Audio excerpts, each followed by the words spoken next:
Realtek audio driver, how to install. If you want to install Realtek audio drivers because you're having issues with your audios on your computer, it's very simple.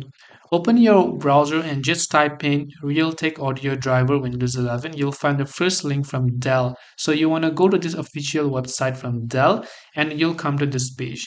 Here you can just type in your Dell service or model or whatever else it is that you want, right? So you can just search for it and then you'll find all the audio drivers recommended for those which you can choose to install it. Now in my case, I have an HP computer, so I won't be able to show you this, but you can search for your Dell model number on your system settings and then you should be able to go ahead and then basically find out your model right here. And once done, you can just click on the submit button. You'll find all the audio drivers with that and then you'll be able to install them.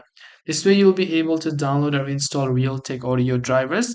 I hope this video helped you. If you have got any further questions, feel free to leave them down. Thank you for watching and see you in the next video.